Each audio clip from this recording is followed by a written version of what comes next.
good evening, everyone. I'm Scarlet Chen. Some of you, actually a lot of you know me. Thank you for coming, my friends and my family and the strangers. Yeah, as you know, I'm not from here. I come from a very far away place, Malaspina Drive. It took me 7 minutes to drive here and another good 7 minutes to climb down the steps. It's a long way. My husband and I moved here 2 years ago, and I learned from our notorious Facebook group that you have to live here more than 40 years to become a real Gabriola. Any real Gabriolas here? No? So I'm not a real Gabriola yet. I'm a 2 years old Gabriola baby. I'm a gay babe. Any gay babe here? Yay! Gay babe rocks. I was born and raised in China, and we don't say no here. It's considered rude to say no to people's face. But we have other ways. A man I used to work with, his mom had to break her legs for 17 times. He would say, I'd love to help you, but my mom broke her leg. I gotta run. I'm really bad to say no, because I know that afterwards I would feel ashamed and regret that I let people down, and my mom doesn't have that many legs. So yeah, I would say yes to people, and at least I only feel regret, not ashamed afterwards. Since I was a little girl, I have this dream that I wanted to visit a nude beach. You heard me right, nude beach. Imagine this Chinese little girl, not naked, perverts. Imagine this Chinese little girl have been reading all the books and articles about the nude beach where people don't wear clothes. Outside, men and women all together, just casually walk around, lie down. They don't feel shame, they don't feel unethical, they don't even feel cold. just like the clothes don't exist. So since I had read about this nude beach thing, I had this dream. In my dream, all the gorgeous bodies, somehow they all look like Michelangelo's Davids. So, Chinese little girls, limited imagination. Davids just naked, walk free, so open, so exotic. I was in Toronto once. My friend visited me from Beijing, so we toured around downtown. CN Tower, Aquarium. Eventually, we ended up on Toronto Island. We got off the ferry, and I checked the map on my phone, and I would see a beach. We were like, "Yay, beach!" And then we just run to the beach, and we stopped by a sign that says, "You're entering a clothing optional area." And I suddenly realized, optional. My childhood dream is about to come true. I'm about to see a nude beach. Yay!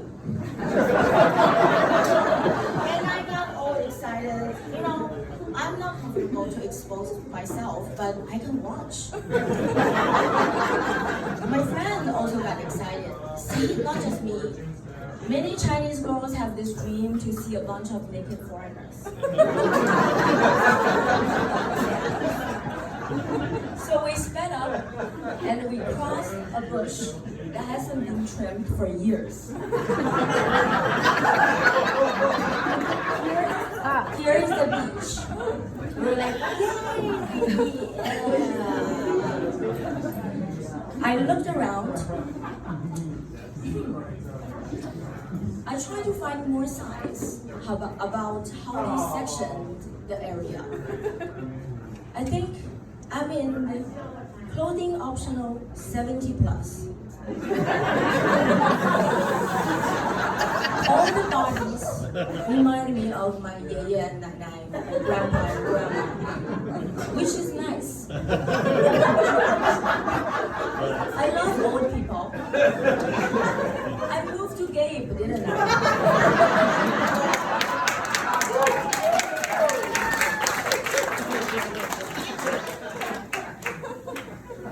But where are my Davids? I don't see any. So the beach actually pretty big. It allows all these 70 plus bodies spreading out, keep good distance from each other. I think they don't want to see each other clearly. So we just sat down and kept good, reasonable distance from them and chatting with clothes on. We're good friends, but not good enough to be seen naked by each other. I don't remember for how long. My friend suddenly stopped and asked me, "Is this some kind of trap?" I looked around. We were surrounded. One on 12 o'clock, one on 9 o'clock, 6 o'clock. 3 bodies, all men, all 2 meters away. It's, it was pre-COVID era. They already know the rules. And we were actually, mind you that my girlfriend is a very attractive Chinese woman, so maybe something happened. Anyway, actually we don't mind being surrounded by naked senior white men, but we actually have a ferry to catch. So we got up, carefully stepped out of the human trap. We get out of the bush and we found another sign. It says, "You are entering clothing mandatory."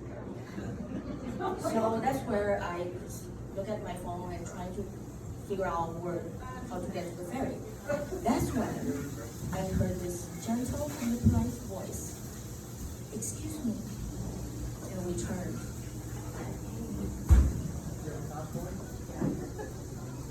There's this big pink body standing right in front of us. And I recognize him. He is the 6 o'clock.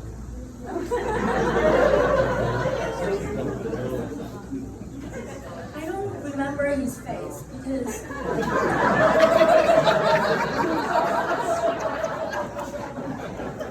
he seems a gentleman even when naked. And he both hands holding a tumbled jacket in front of his rabbits. And his body is so pink. And this pink torso, that's why I don't remember his face. This pink torso just took too much memory in my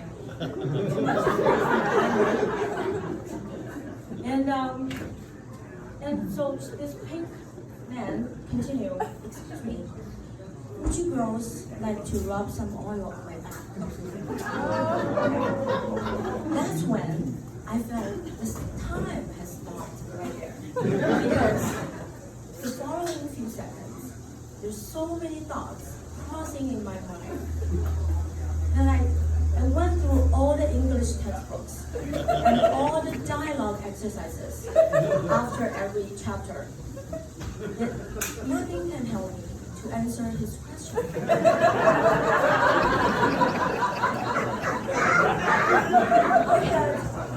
I had never studied this scenario. So, police has appeared news, nothing helped. "How are you?" "Fine, thank you, and you?" "My name is Li Ping, my name is Han Mei Mei." Nothing helped, nothing mentioned about anything rubbing oil for a pink grandpa on Toronto.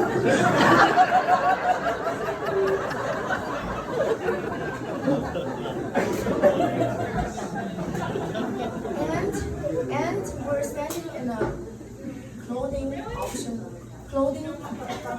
mandatory area. The pink grandpa's gentle is covered. Does it still count as closed? And then if I'm going to rub oil for a strange man, does it mean I'm cheating on my husband? But I'm a feminist. My free will shouldn't be compromised by my husband. I should be able to rub oil on any backs. And I should have written this in my wedding vow. For better, for worse, for richer, for poor, in sickness, in health, I should be able to rub oil. But I don't want to rub oil for this man. I don't know him. What if he's a Trump supporter? But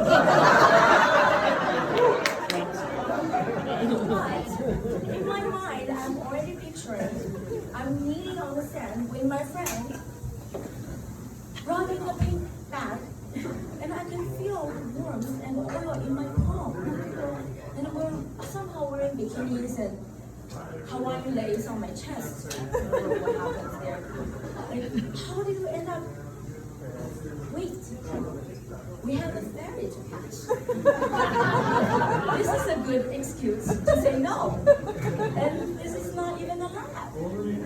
So it all happened in 2 seconds. I put myself together, deep breathe, and I said to him, "Sir, I'd love to help you, but sorry, my mom just broke her leg." So I grab my friend and running away, and I hear his voice, gentle, polite. "It's all right, maybe next time." And on the way back to the ferry, his pink body stuck in my mind. I suddenly realized the reason his body is pink because he got sunburned. I could have helped him. Now I feel shame. I regret. Sorry, big grandpa. Next time.